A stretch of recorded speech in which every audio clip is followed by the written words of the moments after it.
Thank you all for coming. Thank you to CSID for organising this important panel.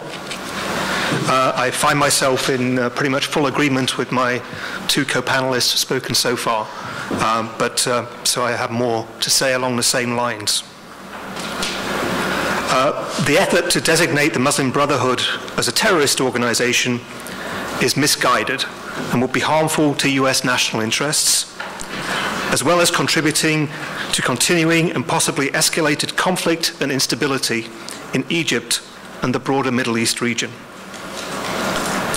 It is an effort to impose a simple binary definition on a complex organisation, which US policymakers must respond to in nuanced and diverse ways, depending on the particular context. It would be a broad brush designation that would not reflect the different roles played by Brotherhood members in different countries and contexts in the Middle East and in the West. Some Muslim Brotherhood-linked organizations and members of the Muslim Brotherhood have been involved in terrorist violence, for example, Hamas in Israel. However, to be weighed against that are multiple other examples where the Muslim Brotherhood itself and its associated political organizations have participated in non-violent electoral politics. In Tunisia, as we've just heard, the Muslim Brotherhood-linked Ennahda party has been widely praised for its willingness to compromise with other political parties to advance Tunisia's fragile transition to democracy. The Ennahda party is currently the largest single party within Tunisia's democratically elected parliament, and its members serve as ministers in the government, a government with which the United States quite properly enjoys friendly, supportive relations. Representatives from other Muslim Brotherhood-linked political parties also serve in elected parliaments in other Arab countries like Jordan, Kuwait, and Morocco.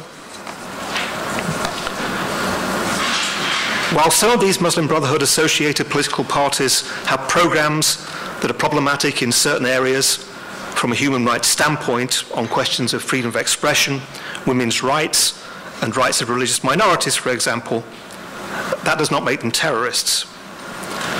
Moreover, when given the opportunity to organize freely, political parties have shown diversity and pluralism, with some elements of Muslim Brotherhood-associated parties becoming fully committed to pluralistic democratic politics. This points to one of the serious drawbacks of seeking to designate the Muslim Brotherhood as a terrorist organization. It would strengthen the arguments of Islamists who believe that peaceful democratic politics are bound to fail. There is a debate, as we also have just heard, between those who advocate for peaceful democratic politics and those who believe that violence is necessary and legitimate to achieve political objectives. The United States has a clear interest in Islamists committed to non-violence winning this debate, and the Brotherhood and their associated political parties are its leading protagonists. The tragic recent history of Egypt demonstrates the disastrous consequences of the state using violent, anti-democratic means to remove a democratically elected Islamist government.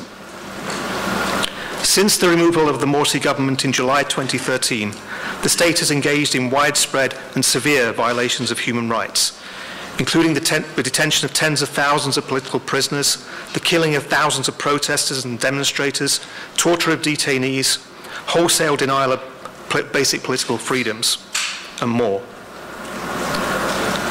The repression has not only been directed against the Muslim Brotherhood and its supporters. Other non-violent critics have also been targeted, including young secular activists associated with the 2011 uprising. The Sisi regime has escalated the pressure on activists of independent civil society organizations, including human rights organizations. Human rights activists have received death threats and have been forced to live in exile. They have been subjected to arbitrary travel bans, and criminal investigations are, as we speak, aggressively underway against some of the leading organizations in Egypt. As a result of repression and the jailing of much of the senior leadership of the Egyptian Muslim Brotherhood, younger leaders within the Brotherhood have become supporters of more aggressive tactics to overthrow the regime. So the lesson from Egypt is clear. Repression and denial of political freedom to the Brotherhood drives some of its supporters towards violence. Tragically, incidents of terrorism are escalating in Egypt. Far from bringing stability, a strategy of repression has produced unprecedented levels of political violence. Another factor that should be considered when evaluating the implications of this bill is to consider its origins. Efforts to label the Muslim Brotherhood as a terrorist organization have been led by Saudi Arabia and the United Arab Emirates. It is not the religious extremism of the Brotherhood that the absolute monarchies of the Gulf object to. It is the Brotherhood's advocacy of parliamentary democracy. Saudi Arabia was disconcerted by the uprisings and revolutions of the Arab Spring, which included popular demands for more representative government in several GCC states, notably in Bahrain, but also including Saudi Arabia. The Saudis had a two-pronged political response to these unwelcome challenges to their authoritarian rule. One was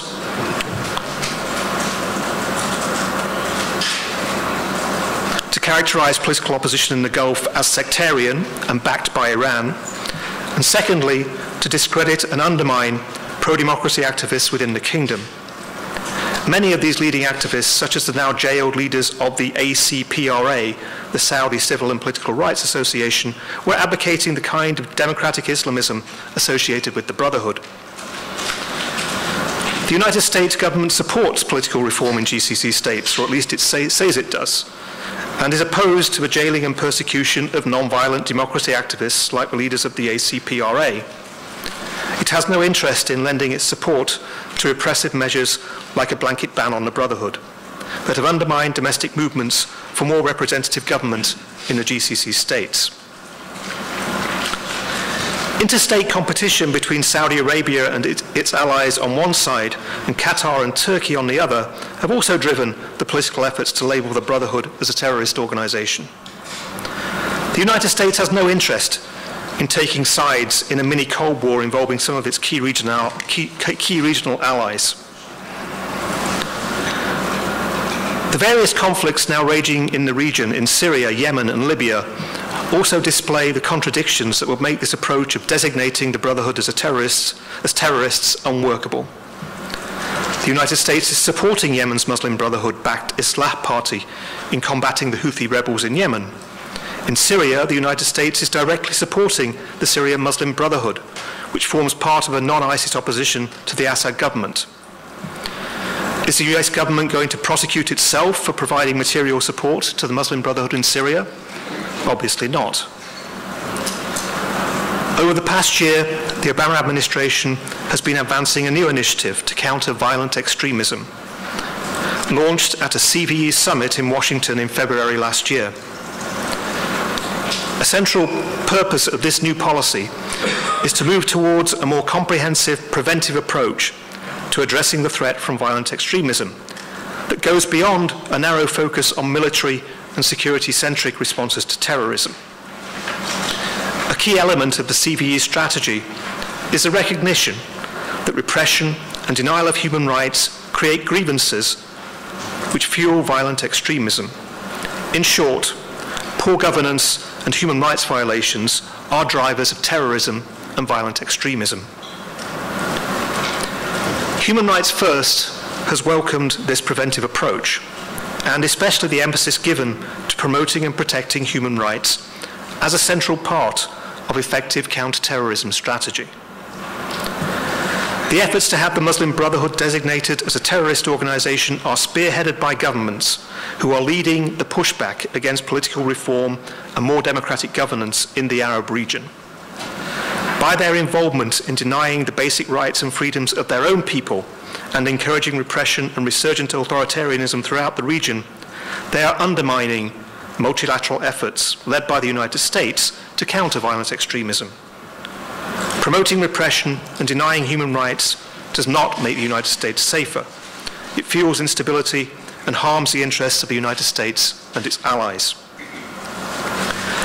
The United States government should be critical of Muslim Brotherhood-linked political movements when they support policies and programs that contradict universal human rights values. It should also oppose any such parties or movements that reject the democratic process and advocate political violence.